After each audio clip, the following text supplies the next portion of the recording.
بسم اللہ الرحمن الرحیم۔ السلام علیکم ورحمۃ اللہ وبرکاتہ۔ لاکھوں کروڑوں درود و سلام نبی رحمت دو عالم صلی اللہ علیہ وآلہ وسلم کی ذات پر اور ان کی آل پر۔ آج کی اس ویڈیو کے اندر سورہ یاسین کی تلاوت جو ہے وہ سیکھیں گے، پارٹ 5 یعنی 5واں حصہ جو ہے سورہ یاسین کا سٹارٹ کر رہے ہیں۔ آپ لوگوں سے گزارش ہے کہ اس کو اچھے طریقے سے ریوائز کیا کریں، کہیں پرابلم ہو مسئلہ ہو تو پوچھ لیا کریں، واٹس ایپ نمبر دیا ہوا میں نے۔ اور بار بار لوگ میسج کر کے پوچھتے ہیں کہ آپ آن لائن کلاسز لیتے ہیں یا نہیں لیتے۔ جہاں تک یہ ویڈیو دیکھی جا رہی ہے، جو بھی بھائی سن رہا ہے ان سے گزارش کر رہا ہوں کہ میں کئی عرصے سے آن لائن کلاسز جو ہے وہ لے رہا ہوں۔ ایک اکیڈمی سسٹم ہے، اگر کوئی قرآن پاک پڑھنا چاہتا ہے، نورانی قاعدہ پڑھنا چاہتا ہے، چاہے وہ پاکستان سے ہے یا آؤٹ آف کنٹری یعنی امریکہ، کینیڈا، ناروے اور اس کے علاوہ یو کے کسی کنٹری سے ہے، تو وہ رابطہ کر سکتا ہے، قرآن پاک سیکھ سکتا ہے، نورانی قاعدہ اور قرآن پاک۔ اب چلتے ہیں لیسن کی طرف۔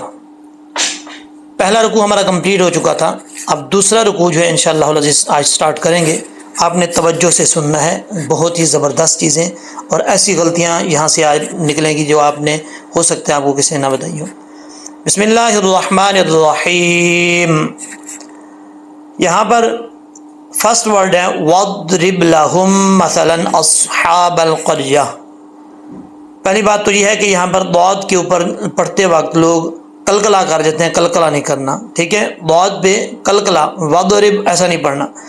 یہاں پر ضاد حروف مستعلیہ میں سے ہے، اس کو پڑھتے وقت آواز جو ہے، زبان جو ہے وہ اوپر کی طرف اٹھے گی۔ مخرج آپ کا میں نے کئی دفعہ آپ کو اس کا ضاد کا مخرج آپ کو کئی دفعہ بتا چکا ہوں کہ یہ کہاں سے ادا ہوتا ہے، نہیں پتہ تو آپ پچھلی ویڈیوز میں جو ہے وہ جا کے دیکھ سکتے ہیں، آپ کو مل جائے گی یہ ویڈیو۔ تو ضاد جو ہے پڑھتے وقت زبان اوپر کی طرف اٹھے گی، جیسے ضاد ضاد۔ اب یہاں پر واؤ کے ساتھ کیسے ملا کے پڑھیں گے؟ وَاضْرِبْ لَهُمْ، را کے نیچے زیر ہے، را بریک پڑھا جائے گا، با کے اوپر جزم ہے، حروف قلقلہ میں سے ہے، تو جب حروف قلقلہ ساکن ان کے اوپر قلقلہ ہوتا ہے، با ساکن ہے تو قلقلہ ہوگا، ٹھیک ہے؟ واؤ کو پڑھتے وقت ہونٹ گول ہوں گے، واد نہیں پڑھنا، واد واد رب، واد رب واد رب، ٹھیک ہے؟ رب با میں قلقلہ ہو رہا ہے۔ آگے ہے لہم مثلا، یہ جو ہا ہے فرسٹ والی جو دو آنکھوں والی ہے، اس کا تعلق سینے کی طرف ہے، حلق کی طرف نہیں ہے، تو اس کو بھاری آواز کے ساتھ پڑھیں گے۔ اب ہا کو فرسٹ میم کے ساتھ نہیں ملائیں گے، جس میم کے اوپر شد ہے ہا کو اس میم کے ساتھ کنیکٹ کریں گے، جزم والی میم کو چھوڑ دیں گے۔ تو ہا پیش میم، ہم میم زبر ما، ہم ما لہم ما، ٹھیک ہے؟ سا زبر سا۔ اب یہاں پر سا ہے، اس کو سیٹی کے ساتھ نہیں پڑھنا۔ یہ جو سا ہے، یہ 3 ڈاٹس والا، یہ دیکھیں نیچے اس کے ایک ہی ڈنڈا ہے، ڈبلیو شیپ نہیں۔ اگر ڈبلیو شیپ ہوتی تو پھر یہ شین پڑا جاتا، لیکن یہاں پر ایک ہی ڈنڈا ہے، ڈبلیو شیپ نہیں ہے، تو یہ سا ہے، بغیر سیٹی کے پڑھا جائے گا، نارمل سختی سے نہیں پڑھا جائے گا۔ ماسا ماسا، لام دو زبر لن، ماسا لن، ٹھیک ہے؟ آگے ہے اصحاب القریہ، اس کو اصحاب القریہ نہیں پڑھنا۔ اگر اصحاب ال پڑھیں گے تو سواد کے اندر قلقلہ ہو جائے گا، قلقلہ نہیں کرنا، قلقلے سے بچنا ہے۔ تو کیسے پڑھیں گے؟ سواد فل موت پڑھا جائے گا اور اس میں تھوڑی سی سیٹی بھی آئے گی، ٹھیک ہے؟ حروف مستعلیہ میں سے ہے۔ آگے سواد کے بعد ہا ہے، اس ہا کا تعلق حلق سے ہے، سینے کی طرف نہیں ہے، تو اس کو باریک پڑھیں گے۔ ہا سٹینڈ زبر ہا، ہا کھڑا زبر ہا، اس ہا، با زبر، آگے میں تھوڑا سا اس کو رائٹ سائڈ پہ کر لیتا ہوں تاکہ آپ کو سمجھ آ جائے۔ با کو ہم کنیکٹ کریں گے نیکسٹ لائن میں جو لام آ رہا ہے، ٹھیک ہے؟ با زبر لام بل، اصحاب القریہ، یہاں پہ را جو ہے ساکن ہے، لیکن یہ بھی یاد رکھیے گا کہ را ساکن سے پہلے پیش ہو یا زبر ہو تو را ساکن پر پڑھا جاتا ہے، اگر را کے اوپر زبر ہو، را کے اوپر پیش ہو تب بھی را پر پڑھا جاتا ہے، را کے نیچے زیر ہو تو را بریک پڑھا جاتا ہے، جیسے ہم نے یہاں پر پڑھا تھا وَاضْرِبْ میں، یہ را بریک ہے۔ اب یہاں پر جو را ہے یہ پر پڑھا جا رہا ہے، قریہ قریہ، لام کے بعد جو قاف آ رہا ہے، دو نقطوں والا قاف ہے، پر پڑھا جائے گا، اور اس کا مخرج آپ کو میں نے بتایا ہوا ہے کہ وہ جو ایک گوشت کا لوتھڑا آپ کو نظر آتا ہے جس کو عام طور پہ اردو میں کوا بولتے ہیں، اس کے ساتھ زبان کی جڑیں لگے گی، اس کا جو ساتھ جو نرم حصہ ہے تالو کا، تو یہ قاف پڑھا جائے گا، ٹھیک ہے۔ قر، قر، اس کو کر یا نہیں پڑھنا، قر یا۔ اب یہاں پر یہ جو آپ کو چھوٹی میم نظر آ رہی ہے، اس میم کے اوپر وقف کرنا لازم ہے، ٹھیک ہے۔ اگر نہیں کریں گے تو گناہ گار ہوں گے، یہاں پہ وقف کرنا لازم ہے۔ جہاں پہ یہ چھوٹی میم آئے گی لائن کے درمیان میں، آیت کے درمیان میں، تو اسی لائن اسی آیت کے درمیان شروع میں یعنی رائٹ سائڈ میں ہوگا، سیدھی سائڈ پہ یا لیفٹ سائڈ میں یعنی الٹی سائڈ پہ جو ہے یہ وقف لازم لکھا ہوگا، جیسے یہ لکھا ہوا ہے وقف لازم، ٹھیک ہے۔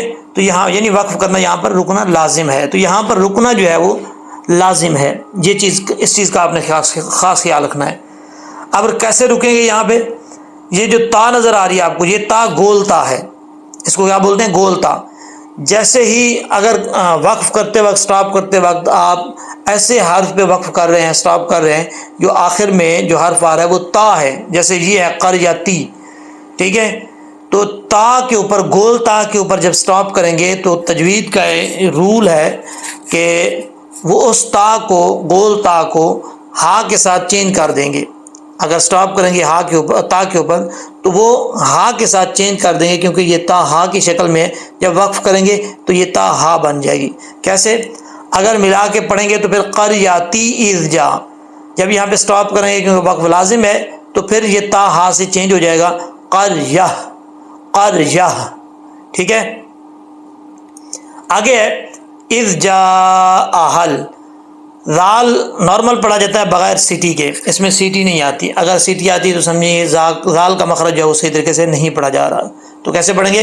اذ، اذ زبان کی نوک اوپر والے دانتوں کے کنارے سے لگے گی تو یہ زال پڑھا جائے گا، ذا، زال، زال، ٹھیک ہے۔ حمزہ زیر زال، اذ، اذ۔